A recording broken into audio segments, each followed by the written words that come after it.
Irving Roth was 14 years old when Nazi soldiers forced him and his extended family into a crowded cattle car bound for Auschwitz.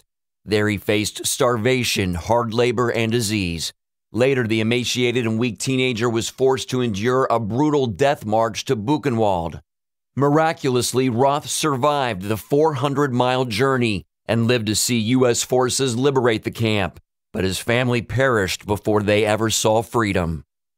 He eventually migrated to the United States, but the memories of the Nazi death camps never faded. Roth has devoted his life to traveling the world, educating people about the horrors of the Holocaust. He warns the growing anti-Israel movement on American college campuses is the new face of anti-Semitism, and says if we don't stop it, history could repeat itself. Mark Martin, CBN News. Thanks, Mark. Holocaust survivor and educator Irving Roth is with us now. Irving, it's so good to see you. God bless you. My pleasure to be here. Thank you very much. Is there such a thing as Holocaust amnesia? Can you get these memories out of your mind? Not really. Yeah. And they relate sometimes to what's happening. Mm-hmm. And that's the scary part. Sure. I speak of the Holocaust, the step-by-step process by the transformation of society and individual people, from decent, God-fearing, law-abiding, church-going people becoming murderers. Yeah. The simple process of propaganda and lies that took place. And unfortunately today, we see similar stuff going on. Well, the Nazis actually claimed that Jews weren't actually human beings. They were like scum, this, that, and the other.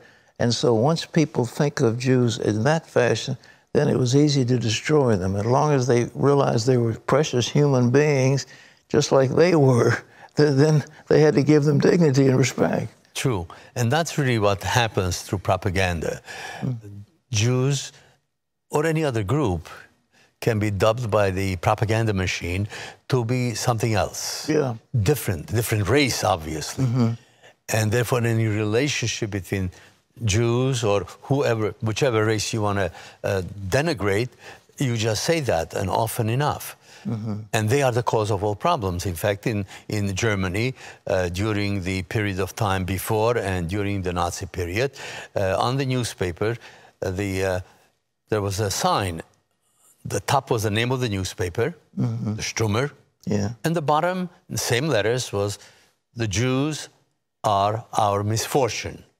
Now, seeing that every single time you pick up the newspaper, eventually it penetrates the mind and the soul. We're seeing this today. There's anti-Semitism growing in Europe and certainly in the United Nations, isn't it? It's a huge problem because facts don't matter. And that's the crazy part about it, is that Jews, and the Jews not only living in Israel, but every place, are the evildoers. They are different. Their concept of life is different. All they're trying to do is take over the world. Yeah. I mean, looking back, when the book came out in the 1904-1905 period, the Protocols of the Learned Elders of Zion. Now, when one looks at the play, Fiddler on the Roof, they're the ones who are going to take over. Tevye is going to take over the world. It's the most bizarre idea. Of course. Yet, it's not only spoken, it's printed, and today you can pick up that particular book on the street corner in many countries and cities in the world. Unbelievable. It's bizarre to think about it. I think probably some of the stuff which is really insane. One of the issues that was promoted about Jews, going back to the 11th century already, is that the Jews need Christian blood to bake matzah. Oh, no. And they believe that? They believe that, and it came out about in the 11th century, where a Christian child was found dead someplace outside of York, England. And the question is, what happened? Well, it was before Easter Sunday. Yeah. The Jews killed the child and used the blood of the Christian child to bake matzah. Most bizarre idea, because to bake matzah, we all know, all you do is take flour and water, mix it together, and 18 minutes later, it has to be a baked matzah to make it appropriate. Jews doesn't belong there. Blood is forbidden for Jews to eat in any form. That's why kosher steaks aren't so good. It have to be soaked and salted, so you get rid of the blood. And yet, this concept has been promoted for centuries. Let me ask you, you were 14.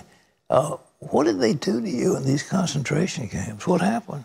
Well, when I arrived in Auschwitz, which is the largest ones, I was separated from my grandfather, grandmother, aunt, and so on, because they were older. My grandfather at the time was like 50-some-odd years old. And he was too old to work. I didn't know exactly what happened to him the first moment it happened.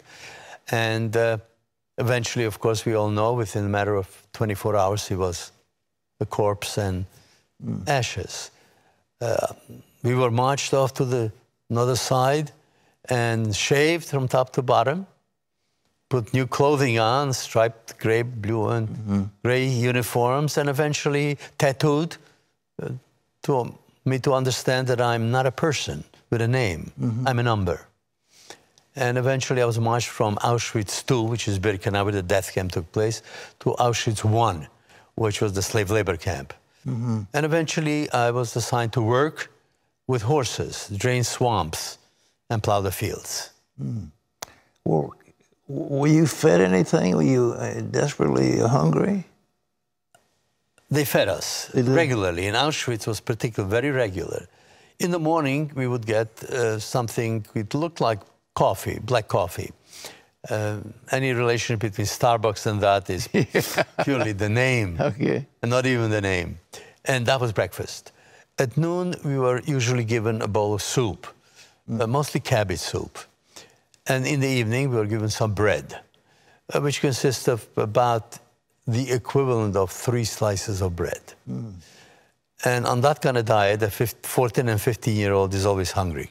Oh, of course. And always tired. Because the work began early in the morning, till late at night.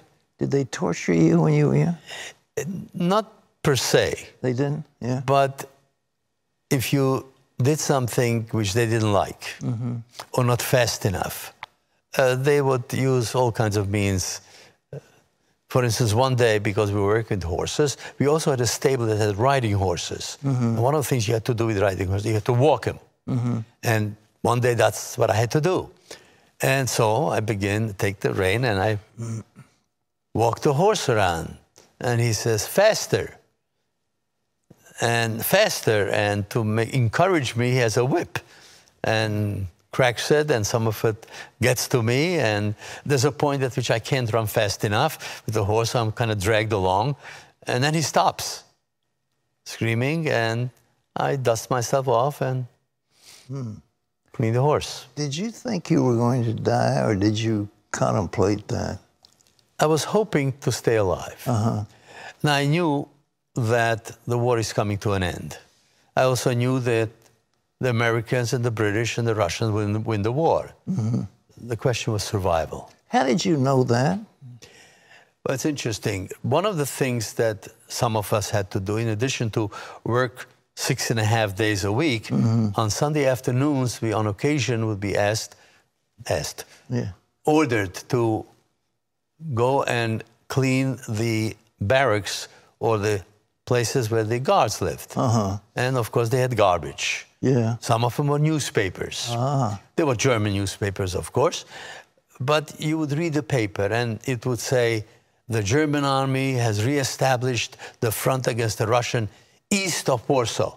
A week later, west of Warsaw. It doesn't take a genius to figure out what happened. Warsaw is now in Russian hands.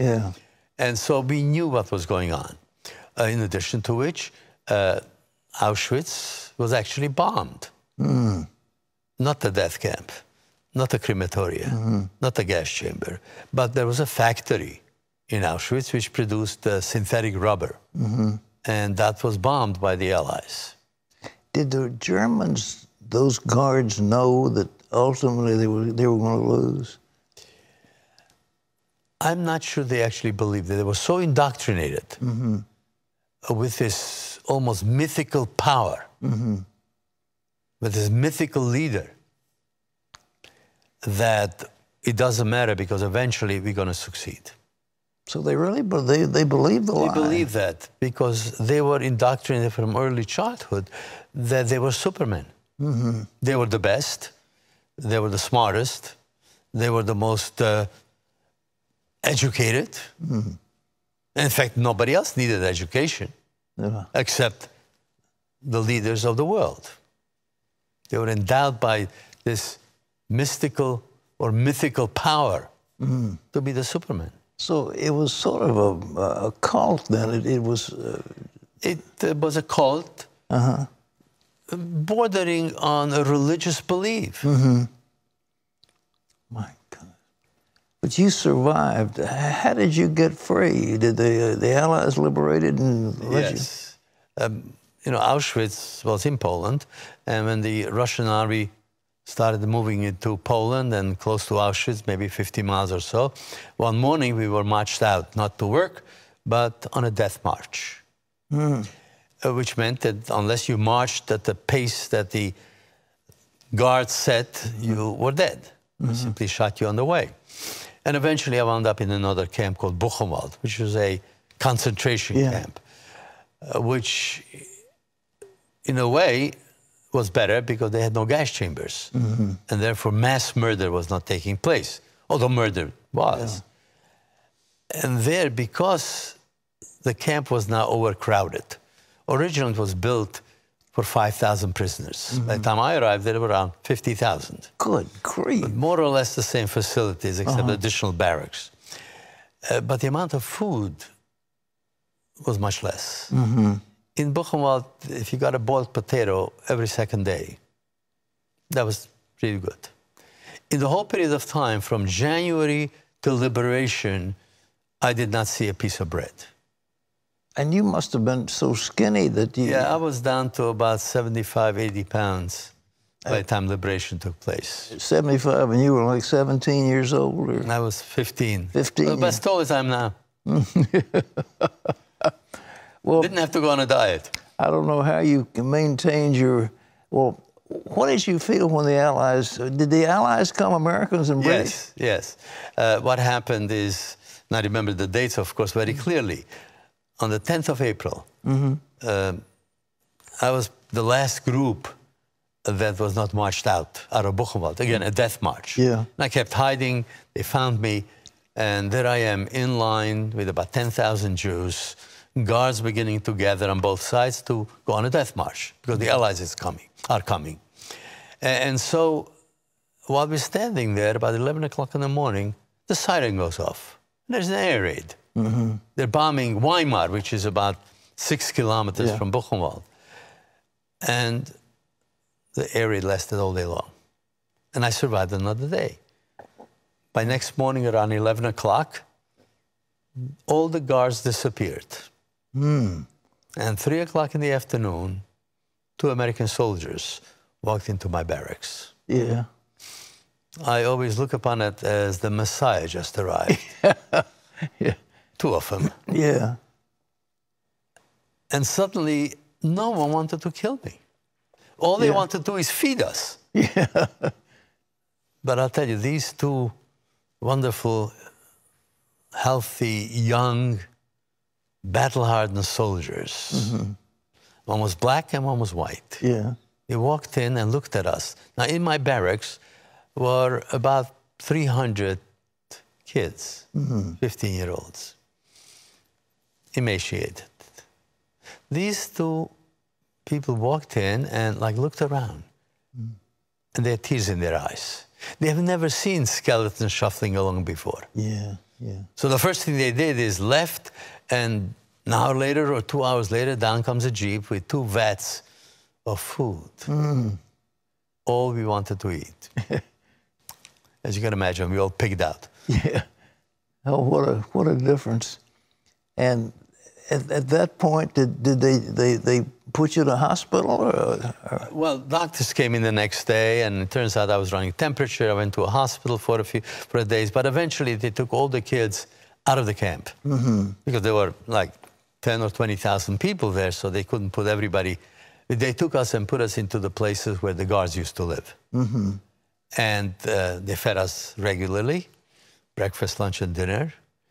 And because we were young, the commander, I guess, and some of the people who were there decided to give us something extra, chocolate bars. But I tell the story, students particularly, one day, in addition to chocolate bars, we also, each one of us got a carton of Camel cigarettes. Oh, boy. As a special treat. Yeah. And, of course, being 15 years old, I've never smoked before. And I did smoke that day, 1 cigarette, 2 cigarettes. By the 3rd cigarette, I didn't feel well. Yeah, I guess. And I began to get hot and cold at the same time, and I thought I'm going to die from some weird sickness, but it went away. I never smoked another cigarette in my life. Well, that's why you're still, how old are you now? 88. 88 years old. Thank God. Well, you're a living miracle, and I'm just so glad to hear this testimony. I hope people will listen to you and realize we can't have that again. We cannot have another Holocaust. Absolutely not. And one of the things I speak of is that the Holocaust did not happen suddenly. It's not the one day everything was fine, and next day were gas chambers. It was a step-by-step process. I call that process signposts along the way to Auschwitz. The moment you begin separating people, because of whatever reason, you speak, well, Jews are evil, they commit all the crime, but all the problems in the world would be solved if the Jews weren't here. And you say, well, we won't let them into the park. That's the first step, the first signpost. The moment that happens, we must do something. We must recognize it and do something. Because the next step is, let's not let them go to school with us. Let's take away their businesses. And eventually, let's take away their life. The death camp. It's these signposts we need to recognize and fight it every day of the week. Well, I hope Americans and college students will listen to you, and I appreciate what God's done in your life because you're a living miracle. You know, there's so many who died. 5 million people died in a cruel, is it 5 or 6 million? I don't know what the Nazis killed. The Holocaust was horrible. But to think that people who had such culture and such universities and such science could have descended into that is just unbelievable, but it happened. Yeah, and that's really a tremendous problem. Yeah, God the bless people you. who put together the idea of death camps were educated people. Oh, sure. 1/3 of the group that sat in Wannsee at this conference where they created the idea of a death camp had PhDs. They had PhDs from And that's the scary part. the top universities. So education doesn't do it. God bless you. Thank you so much. My pleasure. Thank you. What a wonderful man. Irving's often invited to speak at college campuses by student chapters of Christians United for Israel. You can find out more about what they're doing by going to cbnnews.com.